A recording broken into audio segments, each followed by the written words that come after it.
On fait le tour du monde, machallah. T'es pas comme les autres, machallah. Tu penses à moi, c'est très bien. J'étais dans la... Donc là, on va faire la recette des cornes de gazelle à la marocaine. Donc une recette qui est rapide et facile, ne vous inquiétez pas, encore une fois. Alors du coup, pour la pâte, on va avoir besoin de farine de 100 grammes. On va avoir besoin de 40 grammes de beurre fondu. On va avoir besoin de fleur d'oranger et une pincée de sel. Concernant la farce, on va avoir besoin de 20 g de sucre glace, 20 g de sucre normal, de 125 g de poudre d'amande, d'un petit peu de cannelle, de zeste de citron, mais j'ai pas de zeste, donc moi je vais mettre du jus de citron, et ma petite touche, parce que mon mari aime bien la vanille. Je vais rajouter un petit peu d'extrait de vanille, mais elle n'est pas obligatoire, la touche de vanille. Allez, let's go, on y va. Là, on va faire fondre les 40 g de beurre fondu. Entre temps, dans mon saladier, donc j'ai réutilisé le saladier que je viens d'utiliser, hein, ne vous inquiétez pas. Et du coup, j'ai mis 100 g de farine et j'ai rajouté une pincée de sel.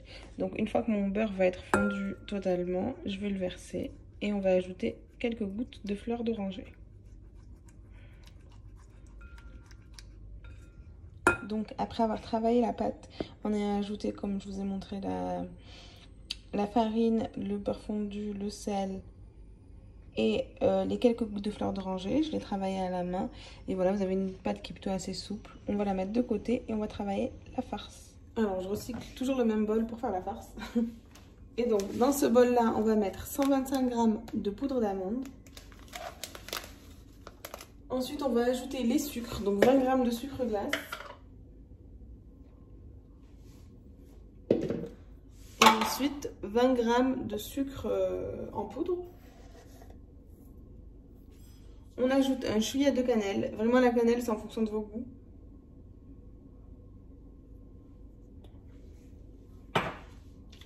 Le jus de citron. Si vous avez du zeste de citron, c'est mieux, encore une fois. Hop. Et là, ma petite touche, je vais rajouter un petit peu d'extrait de vanille.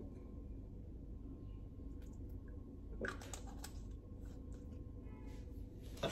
Et on va mélanger tout ça. On mélange une première fois. Ensuite, on ajoute la fleur d'oranger.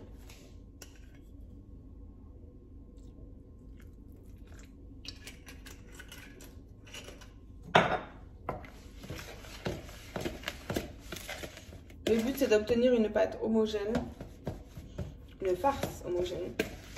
Donc, en fonction des goûts, vraiment, vous ajoutez à la senteur aussi du citron ou de la fleur d'oranger. C'est vraiment, et surtout la cannelle, quoi. Si vous aimez beaucoup la cannelle, n'hésitez pas à en mettre. Alors, donc voilà, là, on obtient une farce plutôt homogène. Ça sent très bon. Et on va passer au dressage. Alors, dans un plat de travail qu'on va à peine fariner, on va récupérer notre pâte, donc la première pâte qu'on a faite, et on va la travailler et former des cercles. Hop, on va les tailler.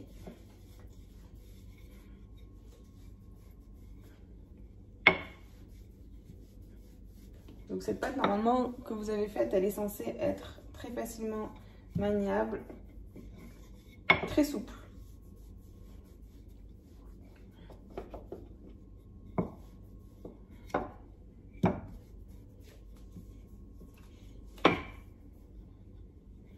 Donc là, en termes de quantité, c'est une quantité pour faire à peu près 15-20 gâteaux, je dirais. Ça dépend de la taille de vos cercles. Alors, pour former vos cercles, si vous avez un emporte-pièce, c'est mieux. Moi, j'en ai pas. Donc, je vais faire avec un verre. Hop, on a notre premier cercle. Je vous montre. Bon, on va faire plusieurs, au moins c'est fait. Et ensuite, une fois qu'on a fait nos cercles, on va prendre un petit peu de farce.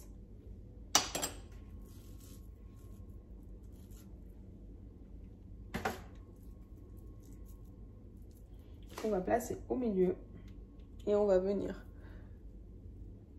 récupérer notre cercle sur l'autre côté.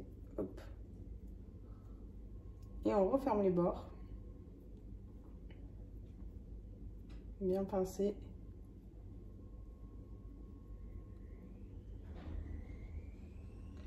Hop, et on a notre première corne de gazelle. Hop.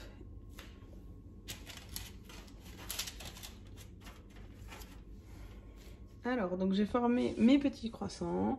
Donc 8 x 4, je crois que ça fait combien 8 x 4 4 x 4, pardon. Ça fait 16, je crois. Bref, donc du coup, j'ai fait mes 16 croissants. Comme vous le voyez, j'ai voulu tester différentes formes parce que ma mère, en fait, elle les faisait soit, vous voyez, comme là, écraser l'arrière, soit, bah, du coup, recroqueviller à lui-même, là, comme vous voyez là.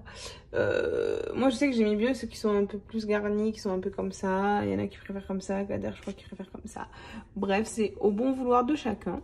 Donc là, on va mettre ça au four pendant 12 minutes. Et direct après, on va rouler ça dans du sucre glace. On va saupoudrer, pardon, de sucre glace pour que ce soit plus safe. Et on envoie ça au four de suite. Allez. A few moments later. Alors, directement sorties du four. Donc, elles sont encore chaudes. Franchement, elles sont super belles. Et on va les mettre directement dans le sucre glace. On les roule directement. Hop. Comme ça s'imprègne bien. Bien sûr, il faut être délicat. Hein. Et on va poser ça dans notre assiette. J'aurais bien eu envie d'en manger. Hein. Alors, si vous voulez plus de recettes de ce genre pour l'Aïd, n'hésitez pas à vous abonner. Des recettes tout court tout au long de l'année. N'hésitez pas à vous abonner. Donc, mon but, c'est de partager des recettes faciles, rapides et bonnes pour les filles qui veulent apprendre, qui n'ont pas forcément confiance en leur talent culinaire. Sachez qu'on est toutes douées. On a toutes des talents. Toutes et tous, hein, bien sûr. Parce que des fois, je ferai des recettes avec Kader pour voir de quoi il est capable. Mais en tout cas, moi, ça me fait plaisir de partager avec vous mes recettes. J'essaie de faire tout le temps des choses assez rapides et faciles parce que on est parfois prise par le temps. Pour celles qui sont mamans, j'imagine que forcément, on a moins de temps. Pour celles qui travaillent, on essaie de faire des choses un peu adaptées à chacun. Et toujours bon, bien sûr. Voilà, en tout cas, j'ai kiffé partager ce moment avec vous. J'ai hâte de goûter ça ce soir. Si vous testez la recette, dites-moi en commentaire. Et surtout, dites-moi ce que vous en avez pensé. Bisous, à bientôt, ciao. Ma chérie, fais tes valises, on va quitter la street.